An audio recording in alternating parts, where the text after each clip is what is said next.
O que Moisés encontrou no Monte Sinai? Foi Deus? Ou foi alguém? Ou alguma outra coisa? Deus é claramente uma entidade que não é desta terra. E, por definição, um extraterrestre. De onde é que ele vem?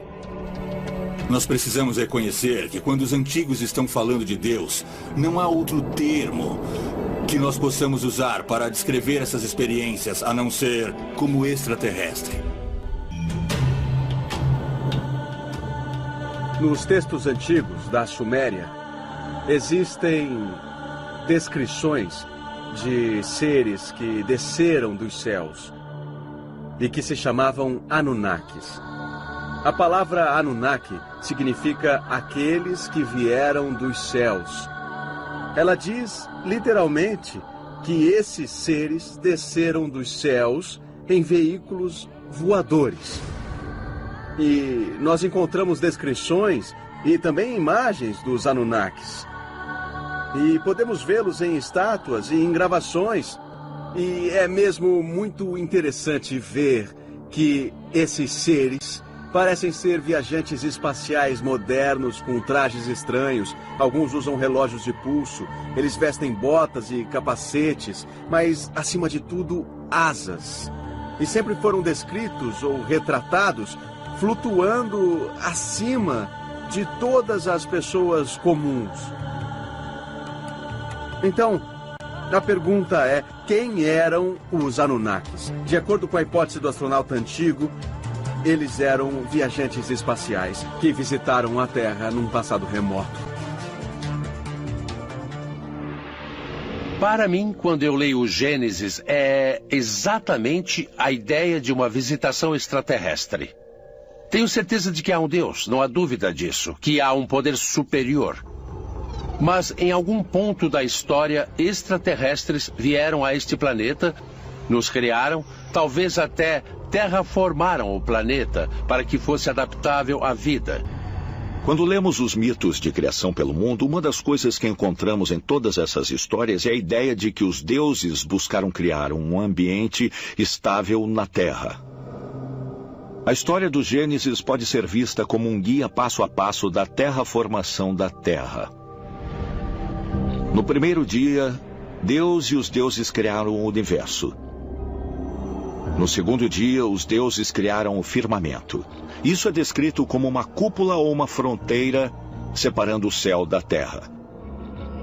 Depois veio o aparecimento das plantas e dos animais e mais tarde dos seres humanos.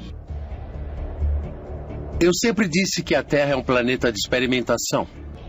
É bem possível que os alienígenas decidiram que, com o fim de limpar o planeta, eles precisavam de uma coisa de uma enorme magnitude, como o dilúvio de que a Bíblia fala. O dilúvio teve como fim principalmente erradicar as pessoas que estavam no planeta naquela época. Bom, Deus podia ser o extraterrestre, podia ter criado o dilúvio. É muito possível, é muito provável que, com o fim de erradicar uma espécie que eles podem ter alterado geneticamente e se equivocado, eles precisaram se livrar dela e começar tudo de novo. De fato, Jesus disse, a casa do meu pai tem muitas moradas. E se isso for apenas uma metáfora que sugere que as casas do universo são um conjunto de espécies diferentes, que o universo é fértil em vida e todos pertencemos a isso? Eu cresci ouvindo a minha avó falando sobre alienígenas, sobre Atlântida e todos esses pontos de vista alternativos da história. Essa era a conversa na hora do jantar na minha casa. Isso significa que a criação é ainda mais magnífica do que nos disseram. Porque o divino está permeado através de todo o universo, não só no planeta Terra. Eu acho que é possível que alienígenas antigos tenham visitado o nosso planeta, porque para nós céticos tudo mudou. Por exemplo, nos últimos 12 anos nós olhamos o pequeno caminho do nosso sistema galáctico e até agora encontramos 3.000 planetas. Quando extrapolamos essa possibilidade por todo o sistema galáctico, é estimado que deva haver bilhões de planetas só em nossa galáxia. Então as chances de encontrar vida são extremamente altas. Mas tenho que dizer uma coisa. Se nós podemos ir até lá, por que eles não podem vir até aqui? Precisamos estar abertos para essa possibilidade que a vida neste planeta foi ligada a seres extraterrestres. Por séculos, arqueólogos, teólogos e estudiosos debatem o local e até mesmo a existência do maior de todos os mundos perdidos. O Jardim do Éden da Bíblia. Foi aqui, de acordo com o livro hebraico de Gênesis, que um paraíso uma vez existiu. Um paraíso onde os primeiros seres humanos, Adão e Eva, foram de fato criados por Deus. Quando nós olhamos para o Jardim do Éden, sabemos que há de fato uma descrição física de onde ele era. É dito que 4 rios específicos saíam dele, ou de perto dele. Então podemos de fato procurá-lo. 2 destes rios, os rios Tigre e Eufrates, são bem conhecidos. Eles correm por onde é hoje o Iraque. Os outros 2 rios descritos não são bem conhecidos. Os pesquisadores agora acreditam que o terceiro rio, conhecido como o Rio Karun, atravessa o Irã e se junta ao Eufrates ao norte do Golfo Pérsico. Então, em 2010, imagens de satélite revelaram um rio fóssil, ou um leito seco de rio chamado Wadi Baton, que uma vez fluiu pelo norte da Arábia e também se juntou ao Eufrates. Poderiam esses 2 rios ter sido o local dos rios Pison e Gion? Os rios perdidos mencionados na Bíblia que apontam para a localização real do Jardim do Éden? No livro de Gênesis tem um trecho que diz que 4 rios formam um rio. Então, uma leitura muito atenta indica que quando você junta os 2 rios que estão hoje no Iraque, o Tigre e o Eufrates, com o rio que está no Irã, o Karun, e o rio fóssil na Arábia, você forma um rio, sendo esse o local aproximado ao norte do Golfo Pérsico. E de acordo com a Bíblia, esse único rio corria pelo Jardim do Éden. Então, com base em imagens do local e uma leitura atenta do texto hebraico, eu acho que a localização do Jardim do Éden está sob as águas do Golfo Pérsico e não em terra. Os cientistas acreditam que durante a última idade do gelo, as calotas polares tinham 3 quilômetros de altura. E o nível dos oceanos era 50 metros mais baixo do que é hoje. Estudos recentes sugerem que a área do Golfo Pérsico teria sido uma planície seca e fértil do tamanho da Inglaterra, oferecendo um refúgio ideal para alguns dos primeiros humanos fora da África, cerca de 75 mil anos antes. Mas como as calotas polares derreteram ao longo de milhares de anos, as águas do que agora o Oceano Índico inundaram a Terra e formaram o Golfo Pérsico. Durante esse longo período, houve pelo menos 3 episódios de inundações muito importantes, onde você veria uma subida de 9 a 12 metros do nível do mar, da noite para o dia.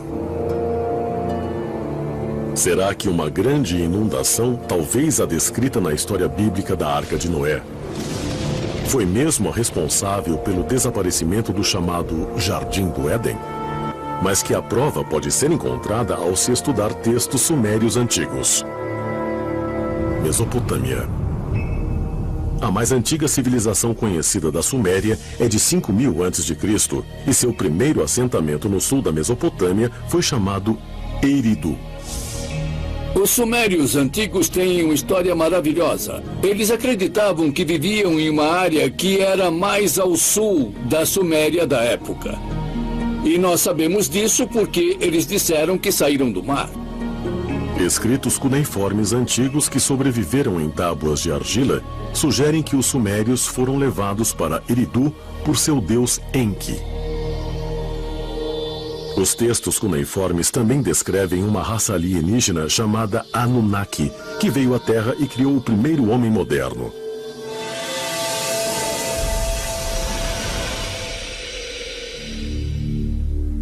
Adão, em sumério ou num sumério bem antigo, significa um pequeno povoado rural. Eva, entretanto, não é em sumério. Eva é em árabe e nas línguas semitas significa aquela que dá à luz. A palavra Éden é uma palavra pré-suméria e significa plano. Os relatos sumérios podem se referir a um tempo mais antigo. E a uma planície fértil distante, agora perdida sob as águas do Golfo Pérsico. A pergunta é esta: o Jardim do Éden era algum tipo de laboratório onde certas coisas foram criadas por cientistas antigos da época? E se a humanidade foi criada em um Jardim do Éden, então é claro que quem estava criando isso não era um ser humano, era outra coisa. Então é possível que o Jardim do Éden estivesse localizado aqui no planeta Terra? Sim, mas era uma localização geográfica específica? Não sei, não tenho certeza. Pessoalmente, eu estou mais inclinado à ideia de que o Jardim do Éden era algum tipo de ambiente fechado em algum lugar na natureza. Mas com certeza era algum tipo de laboratório, de onde se originou o homem moderno. É realmente possível que os primeiros seres humanos fossem criados por seres extraterrestres no que é referido na Bíblia como o Jardim do Éden? Se assim for, a prova existiu o tempo todo nas tábuas de pedra cuneiformes dos sumérios antigos? Para alguns, as respostas para essas perguntas podem estar na história da origem da primeira civilização da Terra.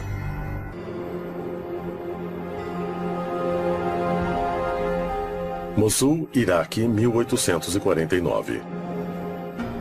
Durante a escavação da cidade bíblica de Nínive, uma equipe liderada pelo eminente arqueólogo britânico Austin Henry Layard descobriu as ruínas de Assurbanipal, a antiga biblioteca assíria. Entre as inestimáveis relíquias, Layard encontrou uma série de tábuas em caracteres cuneiformes chamadas Enuma Elish, ou as 7 tábuas da criação. As tábuas são, basicamente, um texto escrito em colunas de cerca de 20 a 25 centímetros de altura, 15 a 18 centímetros de largura e são feitas de argila. E quando a argila estava quase endurecendo, um escriba usava um estilete para gravar as histórias da nossa existência neste planeta. As 7 tábuas da criação narram a história de um grupo de deuses, os Anunnaki, que vieram do céu para dar origem à raça humana. Os professores, com suas mentes brilhantes, não tinham ideia das viagens espaciais, sem falar nos extraterrestres, e todos eles, sem exceção, fizeram a tradução na crença de que as histórias tratavam do Deus Todo-Poderoso. Nos textos antigos temos, por exemplo, uma palavra como céu. Abrão foi levado para o céu e trazido de volta para a terra. Devíamos trocar a palavra céu pela palavra espaço, para que possa fazer sentido. A partir do que dizem ser uma tradução mais correta desse mito da origem, segundo pesquisadores, os sumérios tinham vários mitos envolvendo o planeta Marte, como o de que os Anunnaki usaram Marte como base para vir para a Terra. E em seguida, os Anunnaki governaram a Terra como deuses extraterrestres. Enquanto a humanidade começava a desenvolver várias civilizações. E um dia, os Anunnaki partiram de volta para o seu planeta. Ou será que não? Seria possível que os deuses Anunnaki dos antigos mitos da criação fossem, na verdade, seres extraterrestres? As antigas escrituras nos dizem, por exemplo, que existem 400 mil espécies humanoides espalhadas por todo o cosmos, em diferentes planetas, sistemas solares e até mesmo dimensões. Mas onde estão esses alienígenas? Hoje, os cientistas de todo o mundo pararam de esperar. Estão agindo para encontrar vida extraterrestre inteligente. Será a tecnologia capaz de comprovar o que nossos ancestrais acreditavam milhares de anos atrás?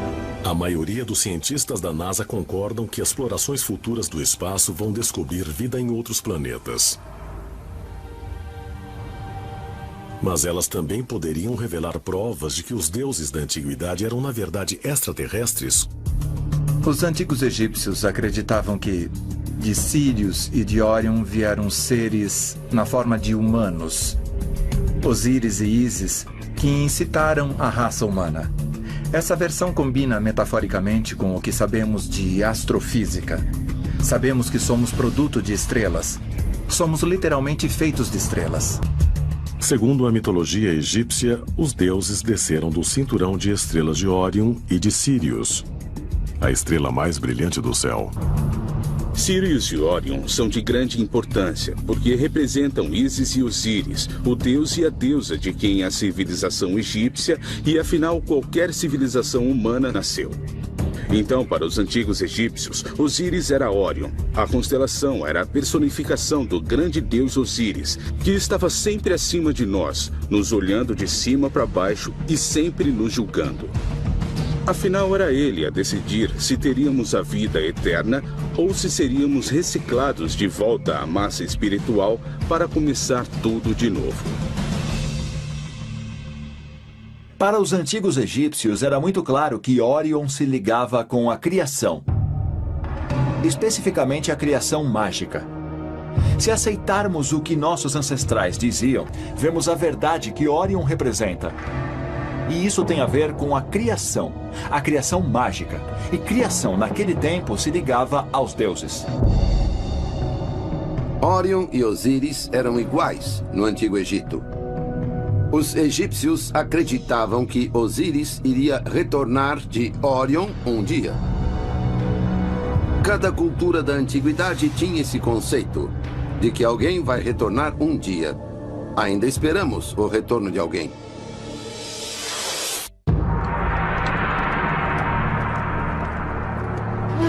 Norte do Iraque, 1849. Na margem esquerda do rio Tigre, perto da cidade de Mossul, uma equipe de arqueólogos do British Museum descobre milhares de placas de argila contendo escrita cuneiforme, que eles acreditam terem sido escritas por sacerdotes babilônios no século VII a.C. Entre as placas encontradas estavam duas misteriosas relíquias que se tornaram conhecidas como catálogos babilônicos das estrelas. Segundo traduções do antigo texto, essas placas descrevem o exato movimento de vários corpos celestes, hoje conhecidos como o Zodíaco. Sabemos muito da história da Babilônia por causa dessas escavações e de terem também decifrado muitas das placas com textos cuneiformes. São textos impregnados de uma visão religiosa da vida e, intrínseco à religião deles, estava a devoção a deuses dos planetas e das várias constelações. Isso é o que se chama de religião cósmica. Segundo alguns pesquisadores, as placas de argila são a prova de que a antiga civilização babilônica recebeu conhecimento celeste de viajantes estelares. Os catálogos babilônicos das estrelas são uma interessante coleção de informações com acuradas fórmulas matemáticas, distâncias entre planetas, conhecimentos esotéricos que uma civilização primitiva realmente não poderia ter. Isso levanta a questão de como obtiveram essas informações e para que as utilizaram. Teriam sido dadas a eles por extraterrestres que eles tomaram por deuses?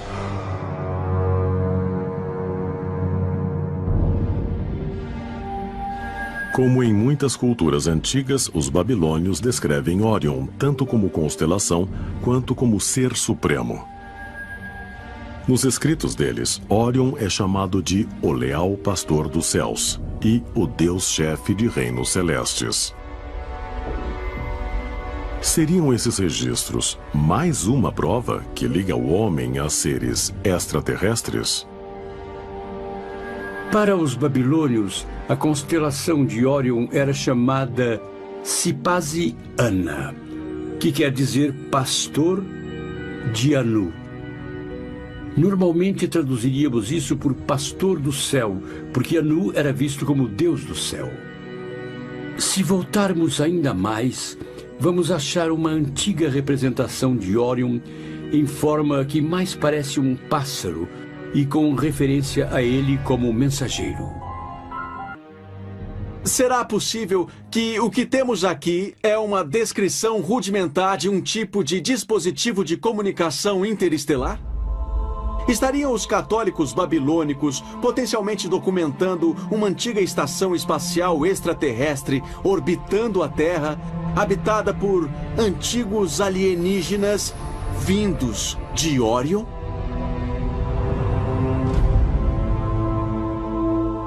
Será possível que os deuses babilônios fossem, na verdade, mensageiros extraterrestres de Órion? Se for assim, poderiam esses visitantes do outro mundo ter criado a humanidade aqui, no crescente fértil, onde a civilização historicamente começou há mais de 5.000 anos? Os babilônios tinham uma forte tradição das origens do ser humano. Havia algumas variações, mas o princípio básico que se acha entre os babilônios é que os deuses queriam dormir muito, queriam comer muito e que ficavam cansados de cuidar da agricultura e de terem de cozinhar. Então criaram um grupo de seres inferiores, os seres humanos, para cuidarem da agricultura e das coisas para eles. Foi na Mesopotâmia que se deu a aurora da civilização. Foi um dos primeiros locais onde os alienígenas vieram para começar a semear a civilização no planeta. E a civilização evoluiu para a Suméria e Babilônica. Se olharmos os hieróglifos sumérios, os hieróglifos egípcios, a história dos maias, se olharmos essas culturas, o que veremos será a mesma história contada de modos diferentes e em linguagem diferente. Os que vieram das estrelas vieram para cá e começaram a civilização humana. Seriam as histórias sobre as origens na versão babilônica, localizada no berço da civilização, a prova cabal de nossa divina ligação com a constelação de Órion? Se for assim, haveria uma razão profunda para as estrelas do cinturão de Órion se localizarem sobre o ventre, o lugar simbolicamente ligado à origem humana? Muitas culturas antigas apontam para o cinturão de Órion como um portal da vida. Os maias, os egípcios e várias culturas diferentes parecem se referir à origem da vida e ao fim da vida sendo transferidas ou passando pelo cinturão de Órion.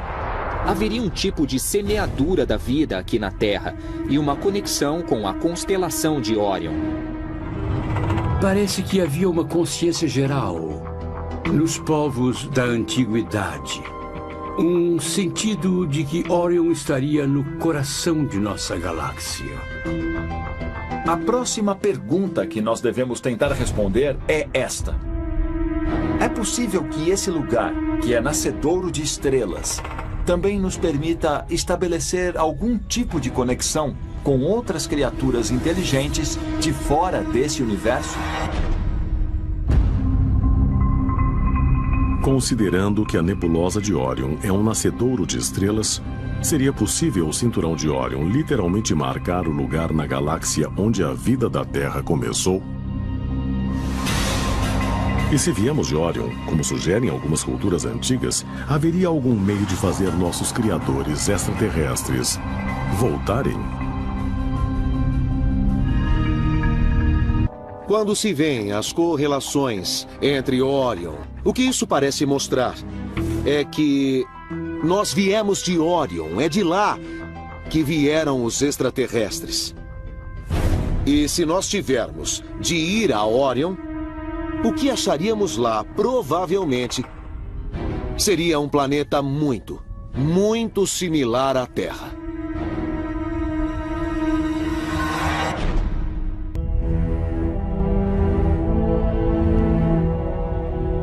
11 de janeiro de 2006. O telescópio espacial Hubble capturou imagens inéditas da nebulosa de Orion.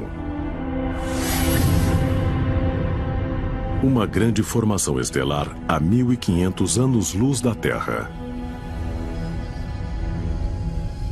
A foto panorâmica revelou mais de 3.000 estrelas em vários estágios de vida e deu aos pesquisadores nova compreensão da formação de objetos celestes e sistemas planetários. Segundo teorizam modernos cientistas, é aí, nessa misteriosa nuvem de poeira e gás, que estrelas e planetas podem ter sido criados há bilhões de anos. Astrônomos se referem a ela como M42, nome não muito charmoso, mas como viveiro de estrelas, onde as estrelas nascem. Então essa parte de Órion está sendo muito estudada pelos astrônomos. É uma região de formação rápida de estrelas. Há estrelas jovens e provavelmente muitos planetas também jovens, formados por gás e poeira cósmica da nuvem que se transforma na nebulosa de Órion. Estrelas que nascem, obviamente mostram que certas coisas estão acontecendo no local a um nível que simplesmente nós não entendemos bem. Mesmo com a tecnologia de hoje, viajar a Órion levaria centenas de milhares de anos. Mas não haveria outro mecanismo mais profundo, talvez de fora deste mundo, que tornasse uma viagem dessas possível durante a vida? Nossos foguetes mais rápidos são muito lentos e insignificantes. Estamos falando sobre 1/100º da velocidade da luz, com sorte.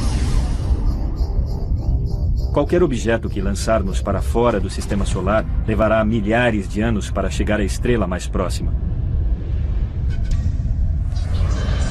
Acredite se quiser, mas com 4 bilhões e 600 milhões de anos, nosso sistema solar é um dos mais jovens no universo. Se houver civilizações em outras galáxias, será que são mais avançadas do que as da Terra? Será que estão à nossa frente na capacidade de viajar pelo espaço e pelo tempo?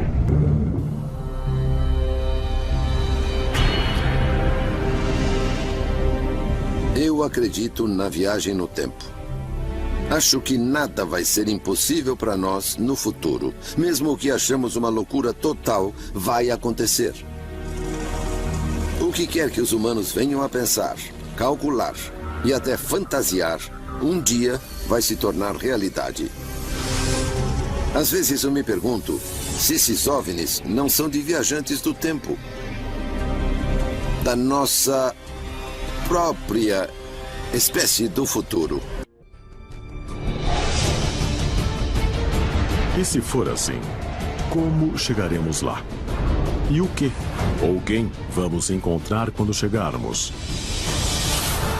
Talvez um dia desvendemos o mistério de Órion e revelemos nossa origem celeste por nós mesmos.